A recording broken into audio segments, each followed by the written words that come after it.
জানেন? ধরেন প্রথমে মানে একজন প্রার্থী যিনি প্রথমে বিএনপি নির্বাচন করছে, তারপরে আওয়ামী লীগের আমলে 14 নির্বাচন করছে, তারপর 18 ডামি নির্বাচন করছে।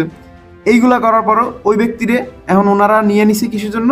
যে তাদের লাগবে একটা আসন লাগবে, তাদের লাগবে ক্ষমতা এস্টাবলিশ করা। জাস্ট এইগুলা করার জন্য একটা দুর্নীতিগ্রস্ত একটা লোককে তারা মানে প্রার্থীতে দিছিল।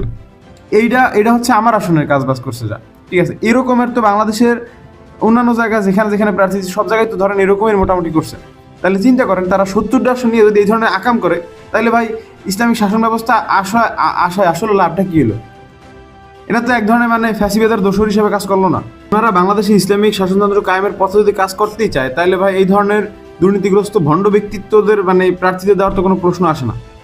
ওনাদের উচিত ভাই এই জোট থেকে বের করে দেয়া। তো ওনারা নিজেরা বের হয়ে গেছে, ভালো হয়েছে। কথা ক্লিয়ার কিনা ভাই? আজকের একটা জিনিস খুবই পরিষ্কার, তারা একটা বারের জন্য তারা এই মুসলিম উম্মার বৃহত্তর স্বার্থটা কখনো ভাবে নাই। তারা ক্ষমতার প্রায়োরিটিটা সবার উপরে রাখছে। এর ফলাফল কি হয়েছে জানেন? এই দেশে ইসলামিক শাসন ব্যবস্থা কায়েম কখনোই হবে না যতদিন পর্যন্ত এই ধরনের মানসিকতা থাকবে। তাদের নেতাদের মুখে সবসময় বড় বড় কথা শোনা যায় যে আমরা এককভাবে নির্বাচন করলে আমরা ভূমিধস বিজয় লাভ করব, কিন্তু বাস্তবে তারা কয়টা আসন সিকিউর করতে পারবে তা বাংলাদেশ মানুষ ভালো করেই জানে। 5 আগস্টের পরে এই ধরনের গাদ্দারি বাংলার মানুষ কখনো মেনে নেবে না। কারণ 5 আগস্টের পরে এইটাই হচ্ছে মানে বাংলাদেশে ইসলামিক শাসনতন্ত্র কায়েমের একটা মানে সুবর্ণ সুযোগ ছিল। সেইখানেই তারা ঐক্যের পথে মানে আসতে পারে নাই। ঐক্যের পথে তারা সবচেয়ে বড় বাধা হয়ে দাঁড়াইছে। রেজু ফজুর উগ্রতা আজকের ইসলামিক শাসনতন্ত্র কায়েমে বাংলাদেশের সবচেয়ে বড় বাধা হয়ে দাঁড়াইছে। সেটা আপনি আমি এখন আমরা ভালো করে বুঝতেছি। এখন এই দুঃসময় আমাদের কি করণীয়? বাংলাদেশের মুসলমানদের একতাবদ্ধ থাকাটা সবচেয়ে বেশি জরুরি। আমি আশা করি আপনারা এই রেজু ফজুর ভণ্ডামির পথে আপনারা পা দেবেন না।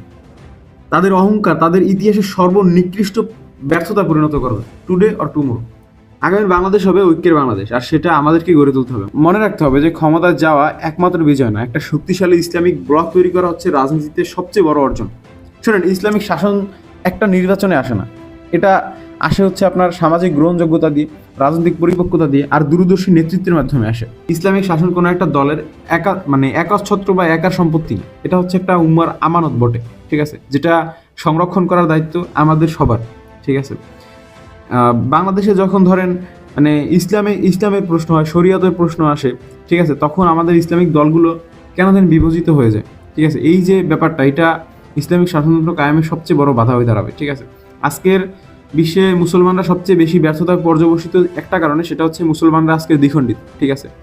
তো এটা কতটুকু বুদ্ধিমানের কাজ আমি জানি না, যে আজকের নিজেরা আলাদা হয়ে গেলাম। তো এতে তো করে আবার ফ্যাসিবাদ মানে ফ্যাসিবাদ কায়েমের বাংলাদেশে আবার নতুন পথ সৃষ্টি হলো।